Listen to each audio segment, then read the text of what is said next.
Mesdames, Mesdemoiselles et Messieurs, bonsoir. L'histoire que je vais vous présenter tout à l'heure de cette jeune fille que vous voyez à ma gauche, l'histoire de cette jeune fille est une histoire critique, une histoire rocambolesque digne d'un film hollywoodien. Cette jeune fille part dans une église et séduit le pasteur, brise le foyer de ce pasteur et décide de rester avec ce pasteur tout en sachant qu'il est marié. Autrement dit, elle brise toute une famille. Et elle reconnaît, pas qu'elle ne connaissait pas. Suivez très bien cette histoire, c'est une histoire vraiment digne. Suivez jusqu'à la fin et on se retrouve pour les analyses. Dans une nouvelle église. Je dis, ok, je viendrai. Quand j'arrive, je partais même réticente parce que je voulais pas. J'arrive, l'ambiance est bien, tout le monde est top, gentil. Je reste calme dans mon coin. Et des fidèles sont venus me voir après le culte. C'est vrai que les églises dites réveillées, les gens sont très accueillants. Ça, il faut reconnaître. Oui, très. Elles sont venues me voir, on a un peu discuté, puis elles m'ont présenté au pasteur. D'accord.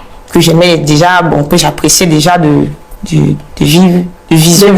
En fait, toi, il t'a plu dès le départ. Dès le départ, oui. Tu as eu un coup de foudre ou bien c'est juste que tu appréciais seulement le fait qu'il soit beau? Juste déjà d'abord le fait qu'il soit beau. Oui, c'était déjà d'abord ça. C'est déjà beaucoup. Oui. C'est pas mal. C'est toujours agréable de voir des gens qui sont beaux. On aime la beauté. Bien sûr. Puis c'est ce qu'on remarque d'abord. C'est ce qu'on remarque en premier. En premier. Après, tout de suite, là, le feeling est passé, on a commencé à discuter. Et puis, il m'a dit, le dimanche, on va faire la même chose le dimanche qui suit. Je suis revenue. Bien sûr, j'étais curieuse de voir comment est-ce qu'il allait m'intégrer dans son église. Mais quand tu reviens, juste pour bien comprendre, tu reviens pour le pasteur ou tu reviens parce que tu as apprécié l'église? En fait, je reviens pour les deux, quoi. J'ai apprécié l'église et tout, et j'ai bien aimé aussi le pasteur. Ok. Donc je reviens pour les deux. Ok. Quand je reviens, ça se déroulait très bien, et puis j'ai décidé d'intégrer la chorale. Oui, parce que j'ai une très belle voix quand je chante. Ah bon? Oui. Ok. C'est bien. J'ai intégré la chorale. Moi, je chante très très mal, donc ne me demandez pas. J'ai intégré la chorale et curieusement, le pasteur venait à toutes les répétitions. Une fois, il a même chanté avec nous et il a une très belle voix, pour dire. Il a une très belle voix, il a chanté avec nous. Pourquoi curieusement, il ne venait pas d'habitude? Parce qu'en fait, on m'avait dit que depuis, il ne venait pas d'habitude, il ne venait pas au répète. Donc, c'est le jour du culte que lui aussi... Mais il chante. Lui qui chante aussi, oui. Mais il ne venait pas. Curieusement, il a commencé à venir régulièrement. Il chantait aussi avec nous. Je me suis dit, il a une très belle voix, ce pasteur-là. Je reste dans mon coin et puis ça continue comme ça. Chaque répétition, il vient.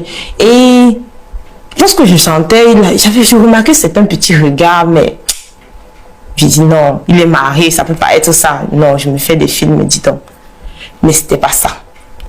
Donc je me faisais des films, je me disais ça dans ma tête, mais c'était vrai. Toi, quand tu remarquais les regards en question, ça te plaisait? Tu étais contente? Ou c'est que tu...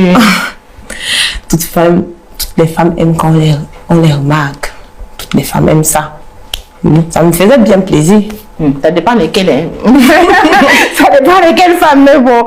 Ok, on prend ça comme ça. Toutes les femmes aiment qu'on les remarque. Oui, toutes les femmes aiment qu'on les remarque, bien sûr. Après, un jour, il avait fortement plu. Très. Puis, il a proposé de nous raccompagner vu qu'il avait une voiture. Nous étions 4. Il dit que non, je vais vous accompagner. Moi, je n'ai pas de problème. Les femmes aiment le genre. Donc, ça nous calme. On dit souvent ça calme au cou. Oui. Je suis montée, nous sommes... Il a déposé les autres d'abord. Après, nous sommes restés seuls dans la voiture. Il gare, il me dit, il faut que je te parle. Ok, parlons. Il me dit que la première fois qu'il m'a vu, il a eu une vision de nous en train de faire l'amour plusieurs fois. Ah bon? Ah oui. J'étais choquée, mais bon. Je continue à suivre comment il parle. Puis il me dit, il a su dès notre première rencontre que j'avais un rôle à jouer dans sa vie et vice-versa. D'accord. Oui. Ah. J'étais un peu surprise, mais ses paroles ne me déplaisaient pas. Parce que, bon, il me plaisait déjà, donc ses paroles ne me déplaisaient pas. Je suis restée là, j'écoutais, et puis il me dit qu'il a beaucoup de respect pour moi, qu'il m'aime bien. Il me prend la main, il embrasse ma main. Ah, il te fait un baisement. Oui. Et je reste silencieux, je ne dis rien. Ok. Ah. Puis il me dit qu'il faudrait qu'on échange nos numéros pour qu'on puisse causer de temps en temps. J'ai donné mon numéro et puis il m'a déposé, il est parti. Ce soir-là, quand tu rentres chez toi, on est des femmes. Tu te refais le film, j'imagine, tu décortiques l'histoire. Oh, il portait ci, il portait ça, il sentait bon, il a fait ci, il a fait... J'imagine. Oui, j'étais posée sur mon lit, j'étais comme posée sur un nuage. J'étais là, j'attendais qu'il me dise que je suis déjà arrivée, puis on entame la conversation. Il faudrait pas que c'est moi qui commence à causer comme si j'étais un peu collante. Il fallait que ça vienne de lui. Mais à ce moment-là, tu ne penses pas à sa femme. Il fallait qu'ils soient mariés. Non, pas du tout, pas du tout. L'amour m'avait, on va dire, le béguin m'avait déjà pris le cerveau. Donc je ne parlais même, je ne pensais même pas, l'idée ne venait même pas. Pour sa femme, elle ne venait même pas. Après, la semaine qui suit, on a entamé une relation, on se voyait, petit resto, mais loin de l'église, de nos quartiers, on partait ailleurs. Des petits restos, des petits ciné, tout et tout. On se baladait mais loin. Mais ça ne t'a pas étonné le fait qu'il soit pasteur, qu'il est... Parce que là, quand vous avez une relation, je suppose dans tous les sens du terme, vous avez des relations sexuelles, vous vous fréquentez. Oui. Et ça ne t'a pas étonné alors que là, parce que comme c'est quoi même le mot biblique de ça, je ne sais plus, mais en tout cas, bref, qu'un pasteur ait une maîtresse, du coup, ça t'a pas peut-être, comment je dirais, chiffonné. Tu t'es pas posé des questions à ce moment-là. Peut-être sur sa sincérité ou sur le fait de son engagement spirituel ou... Vous savez, même les personnes qui sortent de prison viennent ouvrir des églises ici au Cameroun, vous savez. Ah, pas qu'au Cameroun, crois-moi. Oui, c'est un peu partout. Oui. Parce que tu peux arriver dans un quartier, il peut m'avoir 10 églises. Donc, ce qui fait que ce sont des gens normaux comme nous tous. Donc, ça ne m'a pas... Ça t'a pas choqué? Ça ne m'a pas choqué. Ok. Oui. Et ce qui faisait même en sorte que je puisse continuer la relation, parce qu'il me disait tout le temps, oh ma femme, elle ne sait pas, on a des problèmes, ça ne va pas. Il se plaignait tout le temps d'elle, tout le temps. C'est les mêmes hommes là qui vont quitter leur femme, mais la femme est enceinte chaque année. Ah, c'est ça, non? C'est ça. On fait comment? On connaît. Il me parlait tout le temps de sa femme que, oh, elle est ci, elle est ça, elle ne sait même pas faire à manger, même pour au lit là, tu es la meilleure. Et puis moi, bon, je me sentais encore plus valorisée parce que je me disais que non, je fais mieux que sa femme, donc je suis la meilleure. Pourtant, c'était pas ça. Puis, on a continué la relation, on a continué. Un jour, on avait eu un enseignement à l'église, parce que à l'église, on fait des enseignements bibliques. On a eu un enseignement et puis j'ai décidé de rester un peu pour nettoyer. Quand j'entre dans la salle, je suis une conversation de sa femme, elle était au téléphone avec sa maman. Elle disait que son mari ne la regarde plus, il est agressif, il est méprisant avec elle. Et qu'elle a beau prier, jeûner, ça ne marche pas. Mais je suis restée figée. C'était un peu comme si je sortais d'une bulle.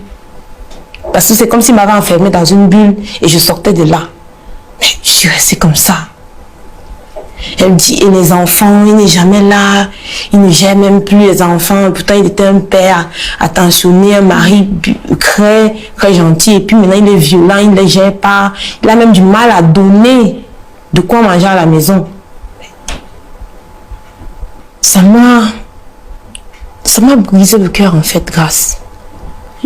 Je ne comprenais pas comment l'homme merveilleux que j'avais découvert pouvait être aussi horrible. Qu'un homme de Dieu, soi-disant, qui prêchait chaque dimanche, pouvait être aussi cruel. J'avais mal dans ma poitrine. Tu ne t'es pas dit que tu étais la cause de tout ça, quelque part? Si. Si. C'est justement le pourquoi j'avais mal. Parce que si je ne me sentais pas coupable, je ne devais pas avoir mal. Parce que les rares fois où il prononçait le nom de sa femme, c'était juste pour toujours la dénigrer, toujours. Elle n'était jamais bien pour lui. Et moi, je ne prêtais jamais attention. Je disais non, laisse ce côté-là, maintenant tu es avec moi. C'est à cet instant que j'ai réalisé le mal que j'étais en train de faire, non seulement d'abord à la femme, à toute une famille, quoi. Toute une famille, c'était horrible. Je suis rentrée chez moi.